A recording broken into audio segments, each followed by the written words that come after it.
রাষ্ট্রপতি নির্বাচনের মনোনয়নপত্র জমার শেষ দিন আজ। এরই মধ্যে বিএনপি ও জামাত নেতৃত্বাধীন ১১ দলীয় ঐক্যের পক্ষ থেকে মনোনয়নপত্র সংগ্রহ করা হয়েছে। মনোনয়ন যাচাই বাছাই হবে রোববার। প্রত্যাহারের শেষ সময় ১৮ অগস্ট। ২০ অগস্ট দেশের ২৩তম রাষ্ট্রপতি নির্বাচনের ভোট গ্রহণ হবে জাতীয় সংসদে। ওই দিন দুপুর ২টা থেকে বিকেল ৫টা পর্যন্ত ভোট দেবেন ৩৪৯ জন সংসদ সদস্য। আমরা এই বিষয়ে আরও জানব। আমাদের সহকর্মী মাহমুদুল হাসান পারভেজ আমাদের সঙ্গে যুক্ত হবেন। পারভেজ, আপনার কাছে জানতে চাই, কেমন দেখছেন মনোনয়নপত্র জমাদান কার্যক্রম? সার্বিক পরিস্থিতি সম্পর্কে জানাবেন।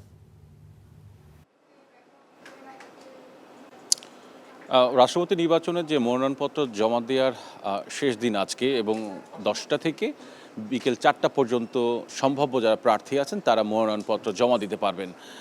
যদিও এখন পর্যন্ত 11 দলীয় জোটের পক্ষ থেকে তাদের যে প্রার্থী সেই নাম ঘোষণা করেছেন, কিন্তু বিএনপির পক্ষ থেকে এখন পর্যন্ত আমরা জানি না কে প্রার্থী হচ্ছেন এই রাষ্ট্রপতি নির্বাচনে। যতদূর জানতে পারছি যে দুপুর আগে, অর্থাৎ ঠিক 12টা বা 1টার আগেই আমরা হয়তো নাম জানতে পারবো। এখন পর্যন্ত যে তথ্য আছে, ঠিক 11টার সময় 11 দলীয় জোট তাদের প্রার্থী নিয়ে নির্বাচন কমিশনে আসবেন, এসে মনোনয়নপত্র জমা দেবেন এই রাষ্ট্রপতি নির্বাচনের যিনি প্রধান নির্বাচনী কর্তা এবং একই সঙ্গে সিইসি এম নাসিরউদ্দিনের কাছে। এবং অন্যদিকে বিএনপির পক্ষ থেকে যেটি বলা হচ্ছে বা এখন পর্যন্ত জানতে পারছি যে বেলা 1টা থেকে 2টার মধ্যে তাদের প্রার্থীর মনোনয়নপত্র জমা দেবেন। এই ফাঁকে একটু বলে রাখি যে এই রাষ্ট্রপতি নির্বাচনে মনোনয়নপত্র জমা দেওয়ার জন্য প্রার্থীকে আসতে হবে এমন বিষয় নয়। যে প্রস্তাবক কিংবা সমর্থক আছেন তারাও কিন্তু এই রাষ্ট্রপতি নির্বাচনে প্রার্থীর পক্ষ হয়ে মনোনয়নপত্র জমা দিতে পারবেন। এবং এই নির্বাচনে সংসদ সদস্য হওয়ার যোগ্যতা যার আছে এবং একই সঙ্গে ৩৫ বছর যার বয়স, তিনি এই রাষ্ট্রপতি নির্বাচনের প্রার্থী হতে পারবেন। এবং একই সঙ্গে একটা বিষয়, সেটি হচ্ছে যে রাষ্ট্রপতি নির্বাচনে প্রার্থী হওয়ার জন্য একজন প্রস্তাবক এবং একজন সমর্থক লাগে। এই প্রস্তাবক এবং সমর্থক অবশ্যই সংসদ সদস্য হতে হবে। সুতরাং এইটুকু বলা যেতে পারে যে একই সঙ্গে ৩৪৯ জন ভোটার এই নির্বাচনে।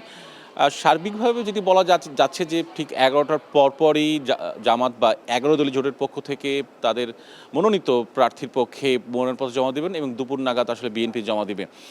এই ছাড়া আরেকটি বিষয়, সেটি হচ্ছে যে যেহেতু নির্বাচন হচ্ছে, এইটিকে বলা হচ্ছে যে সংসদীয় গণতন্ত্র চালুর পর ৩৫ বছর পর এই রাষ্ট্রপতি নির্বাচন হচ্ছে।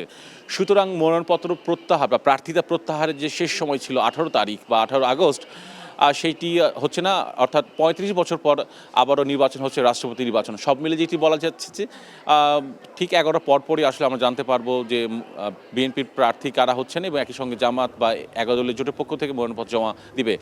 শেষ কথাটি বলতে চাই, এই উপলক্ষে আসলে পুরো নির্বাচন কমিশনে কিন্তু ব্যাপক আয়োজন করা হয়েছে। তো সব মিলে এইটি ছিল আমার কাছে সর্বশেষ। পারভেজ, আপনাকে ধন্যবাদ। দর্শক, আমরা জানছিলাম আজ রাষ্ট্রপতি নির্বাচনে যে মনোনয়নপত্র জমা দেওয়ার শেষ দিন, এখন পর্যন্ত কেউ জমা দেয়নি। 11 দলীয় জোট তারা 11টার সময় জমা দেবে এবং বিএনপি 1টা থেকে 2টোর মধ্যে দিতে পারে বলে আমাদের সহকর্মী জানাচ্ছিলেন।